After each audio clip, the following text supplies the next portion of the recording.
Happy Mola Monday, Epic 7, and welcome to this week's Hall of Trials video. Now, before we jump into the video this week, I want to ask a little bit of a favor. As some of you know, I did a sponsorship last week for Apocalypse, and my target goal was 8,000 views. Well, YouTube's kind of boned me on this one, right? You see, evidently, Apocalypse is a 17-plus game. I wasn't aware of that when I made the video, and I guess some of the imagery I used in the video from the game didn't make YouTube's algorithm too terribly happy. And as a result, YouTube has put an age restriction of 18 plus on the video. As you can see, 8,000 views is usually pretty easy for me, but with the Apocalypse video, I'm sitting at about 6,400 views. And this is because of the age restriction. I mean, if you look at the analytics on this video, it was flying up the charts fast. It was going to have no problem hitting 8,000 views, and right about here is where they slapped the age restriction on my video, and it just flatlined. And I'm going to fall short by about, I'd say, 1,500 views of my 8,000 goal. So there'll be a link in the video here, probably in the corner of the video, and you can click on that and help give me a view. Even if you've watched this video before, please just click on it, help me get an extra view. It will still count. I know at least 1,500 of you are going to watch this thing, and that would really help me get to my 8,000 views goal and help me get paid out.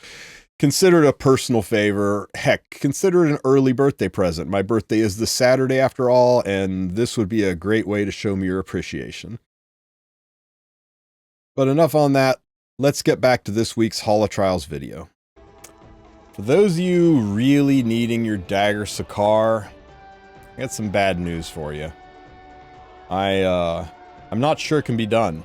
I'm going to keep swinging at it, but nobody's gotten above 6.7 million. And you need 8.5 to do Dagger Sicar. The conditions this week are just terrible for it. I've tried several different teams. I've tried using the mechanics. I've tried cheating the mechanics. I've tried going off script, on script, but only 55 people so far have even got SSS+. But there I can help you out. This is a team that will let you get SSS+ on full auto, and it's one you probably already have mostly built.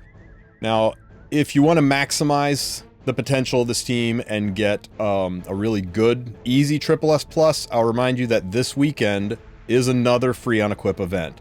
They guarantee that the last full weekend of the month is free on equip, so we will be seeing free on equip return this coming weekend, and hopefully that'll help you bang out this team. So let's go over the mechanics. First, when the boss is exhausted, in other words, the defense phase, single target attacks do 50% less damage. And that's really the big killer of this. The units we always used to destroy KAYRON were units like Sigrid and Sirmia, and sometimes Abyss, and sometimes Dragon Lord Milam.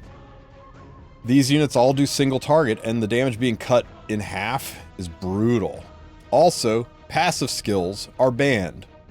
So if you're thinking, well, at least Milam's got her Dragon Buster, nope, she doesn't. That's behind a passive. If you're thinking, well, I'll just use Spectre Tenebria, she hits multiple targets, that's true, but her passives are turned off, which means killing the trash mobs in the first round won't boost her attack. So she's not going to hit as hard as you expect. Let's go on to the things that are working in our favor. When a fire elemental hero attacks on their turn, which means they're crapping all over dual attack skills like Kitty Clarissa and Camilla and all that jazz, and the boss is exhausted, damage increases by 40%. So they're wanting us to use fire mages who attack more than one unit. That's Mercedes, Fireball and Sazan, I think Fire Aramentha, and that's it. Now, Tenebria does attack multiple targets on her S2 and S3, but there is enough of a cooldown in there that you'll have to time it well, because her S1 is single target and will do trash damage. Furthermore, if you have 2 or more mage heroes on the team, you increase the attack and defense of the whole team by 30%. That's nice, but I wouldn't go nuts over it, because 30% is not that big of a deal. It does help, but it is additive to the attack buff, so not a huge difference. Anyway, I said I had an easy way forward for SSS+. That's what we'll cover. I will rack my brains on trying to come up with a Dagger Sicar team for this. I've never been beaten before. I've always come up with a way for Dagger Sicar to pan out somehow, and hopefully I can figure it out this week as well. I'll put my head together with some of the bigger brains in Hall of Trials. Maybe we'll hash something out. But for now, here's your SSS+ full auto team. This is your normal Earth Expedition team. Now, we're going to run this team, but we're making one change. We don't want to run Fire Cecilia. And the reason for that is she is loaded with debuffs. And so is Fireball and Cezanne. And if you stick 4 or more debuffs on KAYRON, he'll self-cleanse, push, and attack your team. So we're going to replace Cecilia with Lilius. Lilius doesn't have any debuffs. Her S3 CR manipulates KAYRON, which helps. It does push him back. It does give a cleanse. And even though the game says it's on their turn, I find that she still does terrific damage on the dual attacks. I really think the on their turn thing is not working properly. Don't tell Smilegate this is already hard enough. So here's the loadout. First, it's a pretty normal, well, by normal, I mean somewhat abnormal, Fire Lilius. She's got a lot of effect resistance, which you don't need. Lower end on the tankiness. I built her kind of as a way to deal with DDR, but I think she just needs 4 pieces of gear. I really do. She doesn't need a lot. I'm putting her on Midnight Bloom, and the reason for that is since we're using the Earth Expo team, most of the Earth Expo team is optimized around 85% crit chance because they're attacking a green unit. KAYRON is not green, so I'm doing this to get the additional crit chance so I don't have to re-gear my entire team. I like for SSS+ to be, you don't need to re-gear everything, just move some artifacts around and you're good. We're running the number 2 EE to increase the ability to CR push. Now you may be thinking, shouldn't you be running her on the Mort artifact so you can reduce the skill cooldowns? And that would be true if passives weren't sealed. Because you see, Mort's artifact only reduces the skill cooldowns of allies when the caster uses a non-attack skill. Lilius's non-attack skill is her S2. It's a passive. It will never proc. So you don't get to use Mort's artifact to any benefit whatsoever. So this is the Lilius I'm going with, and in fact the plus 16 crit chance from this artifact gets her to the 50% crit chance she needs to basically always crit. Moving on, Bomb Model Kana is just the standard Bomb Model Kana from Expeditions. She is on her number 2 EE to increase speed and dual attack chance of shifting strike, and Bloodstone to make her our healer. With Bloodstone on, she is a fantastic healer. She does have passives that will be turned off, but she doesn't need those passives to succeed. Again, 86% crit chance is taken to 100% because of the Midnight Bloom artifact, and she's decently fast so that she can take enough turns to keep the team healthy and alive. Next, we're going to run Fire Mercedes. This is just a standard counter Fire Mercedes. You might have more success if you change her to Rage set or Destruction set, but I'm just running the my standard Mercedes that I use in Earth Expedition. You do want her on the Magic for Friends artifact. I thought about changing her to Caladra, but the additional attacks that and her ability to come back to life that this artifact brings, it's just kind of required in her kit. Oh, and turn her attack imprint off. You want her to help the rest of the team. That's 8% into 2 other units is better than the, that's 16.8% boost to 2 other units rather than 14 for herself. I think it's better to put her on the AoE imprint. And finally, if you can believe it, Fireball and Cezanne is probably our biggest damage dealer on the team. He is on a pretty good rage set. I don't know, a lot of purple gear, but it's an okay rage set. If you don't have him on rage set, you will probably struggle to get SSS+. You can consider just waiting until Friday. Friday, there will be a free on equip event. It's guaranteed every single last weekend of the month. And this Friday is the last full weekend of the month, so there will be an unequip event. So if you really care about SSS+, you may want to wait till Friday and optimize your balls gear just a little bit.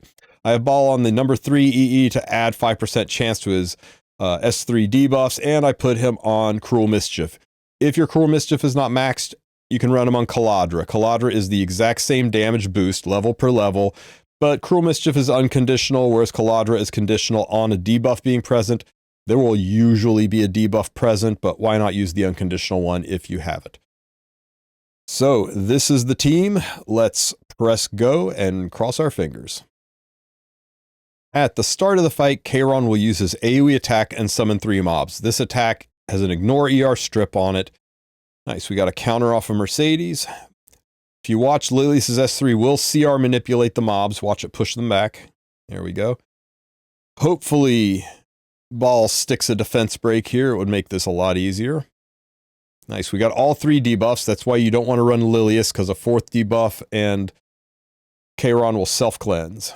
And we want to take those debuffs with us into the break phase so that we'll be able to take advantage of Ball's rage set. And there is a S1 and a counter, and now the S2 with Magic for Friends, we're able to get a second attack off of her S2. Ball's S2 hits freakishly hard. Lilius pulls Kana for another 130k damage, and 117 on her own. You can see why I don't think this whole on their turn thing works.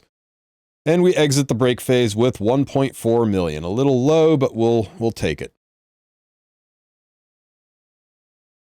Okay, there we go. Kana hopefully clears the last of the ads to make things a little easier. Speed buff for everybody.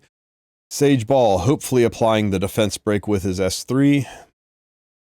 That'll make things a little easier. Got it. Mercedes S3 for an AoE attack buff to everybody. And Lilius pushing KAYRON back for just a little bit more time on the clock. Unfortunately, he self-cleansed the defense break. He blinds Mercedes, which kind of sucks. Could have really hit anybody other than Mercedes and Ball. Mercedes might just cycle out of the skill. This S3 going into our tanky Lilius, so that is fine.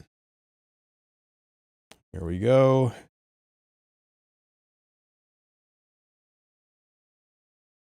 And that puts us into the break phase.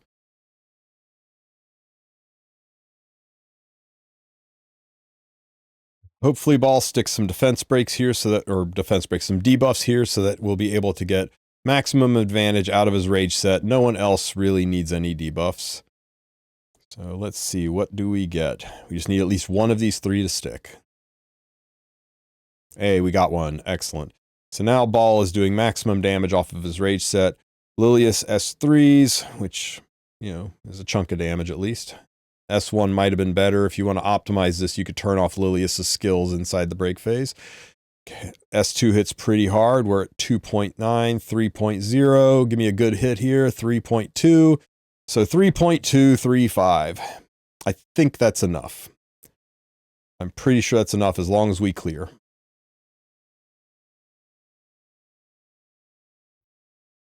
Okay, we attack with a speed buff. Hopefully this kills some of these big ads off. It gets one of them. That blind is unfortunate, but it does trigger an extra attack. Go. Our S3 gives an attack buff. We at least hit KAYRON. Hopefully we get a debuff off of this. Killing the last of the mobs, and we get resisted on everything. That's a little unfortunate. S3 into Lilius again. If we had stuck that defense break, we'd been in a much better position here. At least Mercedes is doing a good job hitting through the blinds. This should push KAYRON back, which is good because that'll give Kana a chance to heal. There we go. The AoE strip, you'll notice Mercedes' attack buff is now gone, but it triggered Magic for Friends. One more attack. Good, good. Went with Kana. That's a good heal. KAYRON almost kills Mercedes. Kind of would have been better if he had killed Mercedes because she would have come back without the blind. Kana drops her bombs.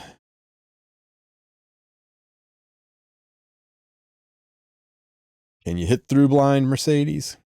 Nope, but we get the attack buff up. Magic for friends. And we are done at 3.15 with the 1 million point boost. That gives us SSS plus. It took some pretty high-end gear, but it was full auto. If you turn Lilius's skills off during the break phase so that she doesn't waste her S3 in there, you'll be in better shape for this. I think if you optimize the gear, put some higher damage on all of the units, it'll be a little bit more reliable, and we do have free unequip coming up on Friday. I'm sorry about Dagger Sicar. I don't have any good answers yet. I will keep working on it. If anybody thinks they've got a good solution for Dagger Sicar, I would love to hear it. You can check the link in the description of the video for a link to my Discord. Jump in there and send me a DM and let me know what ideas you have. I've been working on it all day. The best I've gotten is about 6.5 million, which is still 2 million shy of my target goal. So I'm not sure what I'm going to do. I had some limited success with a high damage Silverblade Aramentha because she always procs her S1 into her S2, so it's like hitting twice.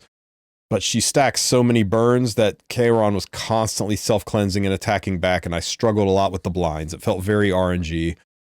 I don't know. I'm sure there's some solution out there. We've never had a rotation where we just couldn't do Dagger Sicar, and I hope that that's true here as well. For the rest of you, I hope this SSS Plus team helps you out. If you have any questions, ask them in the comments section, and don't forget to like and subscribe. Happy Mola Monday, everybody.